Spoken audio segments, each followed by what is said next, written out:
De todas las piezas del tablero, es el caballo la que se suele complicar mucho más a los que estamos empezando recién a dar nuestros primeros pasos en ajedrez. Y tiene mucha lógica, porque a diferencia de las demás piezas, el caballo tiene un movimiento muy diferente. Hasta ahora hemos visto el movimiento del rey, de la torre, del alfil y de la dama.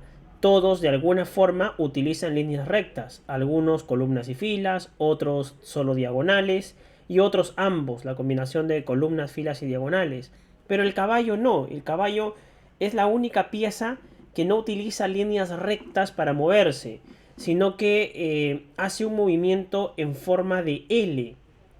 Bien, hay dos maneras de aprender el movimiento del caballo. Voy a explicar ambas y cada uno de ustedes va a poder elegir cuál se le facilita más a la hora de aprender. Bien, una de las formas de aprender el movimiento del caballo es decir que mueve en forma de L de 3 casillas, sin contar la posición en la que me encuentro actualmente. Por ejemplo, mi caballo se encuentra en la casilla E4.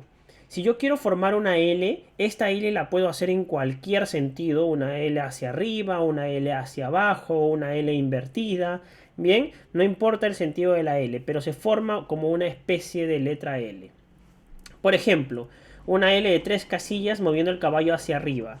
Daría 2 pasos en línea recta así, 1, 2, y luego doblo para formar la L, 3. Ahí, por ejemplo, está la casilla F6.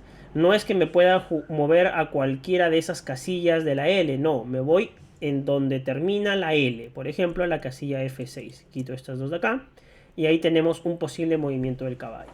Podría hacer la L en otro sentido, por ejemplo, me muevo hacia la izquierda. 1, 2 pasos en línea recta y luego formo la L3 aquí en la casilla C5. Ahí tengo otra forma. Bien, hacia abajo también puedo hacer la L. De repente 1, 2 y doblo para formar la L 3 casillas. Y ya tengo en F2 otro posible movimiento del caballo. Y voy formando de esta manera mis L. Bien, esa es una de las maneras de aprender el movimiento del caballo.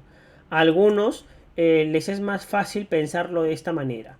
El caballo puede mover también una casilla en forma recta, que puede ser hacia arriba, hacia abajo o hacia los costados, no diagonales, sino arriba, abajo, costados, y luego una en diagonal. Vamos a ilustrarlo. Por ejemplo, una en línea recta hacia arriba, una en diagonal. Ahí tengo un posible movimiento del caballo. Una en línea recta, una en diagonal. Acá. Otro movimiento del caballo. Vamos a hacerlo hacia abajo. Una en línea recta, una en diagonal. Ahí está. Una en línea recta, acá. Una en diagonal, aquí por ejemplo. Otro posible movimiento del caballo. Es otra manera de verlo, otra manera de enfocarlo. Bien, acá hacia arriba me falta una más. A ver, una en línea recta, una en diagonal. Ahí está. El segundo método. El primero que hemos visto es la L de 3 casillas. 1, 2, doblo 3. Ahí está, otro método. 1, 2, doblo 3. Hacia el otro lado. 1, 2, doblo 3. Entonces puedo usar cualquiera de los dos métodos, el que no sea más fácil aprender. La L de 3 casillas en cualquier sentido. Bien, 3 casillas sin contar donde yo estoy. O línea recta, diagonal. Línea recta, diagonal. Como guste, ¿no? Eso depende de cada uno. A algunos les es más fácil el primer método, a otros el segundo método. Lo importante es practicarlo, para que de esta manera nos acostumbremos al movimiento del caballo, que es una pieza muy diferente en su forma de mover, en su forma de usarse. Bien, otra característica interesante que nos puede ayudar a acertar preciso el movimiento del caballo es que siempre cambia de color de casilla en su siguiente movimiento. Por ejemplo, mi caballo en este momento está en casilla clara. Bien, pero todas sus posibilidades de movimiento, las que están marcadas de amarillo, todas son casillas oscuras. Fíjese, es otra manera que me va a ayudar de orientarme a que estoy haciendo correctamente la L o estoy haciendo correctamente la línea recta y diagonal para el movimiento del caballo. Bien, muy bien, excelente entonces. Ahora, veamos un detalle que caracteriza exclusivamente al caballo. Para esto voy a poner unas barreras en medio del caballo. Por ejemplo, voy a colocar acá 2 peones blancos y voy a colocar por aquí un alfil negro acá, una torre negra y un peón negro por acá. O un peón blanco lo voy a poner acá. Listo. Muy bien. Colocado como una barrera encima del caballo para poder identificar un aspecto de esta pieza que no poseen las demás. Hasta ahora hemos visto que todas las piezas de ajedrez, por ejemplo, tienen algo en común. Avanzan y retroceden sin problema. El caballo también. El caballo también avanza y retrocede sin problema. Bien. Pero también hemos visto que la torre, el rey, la dama, el alfil, no pueden saltar encima de otras piezas. Tienen ese límite. ¿De acuerdo? No puedo hacer eso. El caballo no tiene ese límite. El caballo es la única pieza en ajedrez que sí puede saltar encima de otras. ¿De acuerdo? No puedo yo capturar en medio cuando estoy formando mi L, por ejemplo, no me puedo llevar una pieza que está en medio de esa L. No, no, no.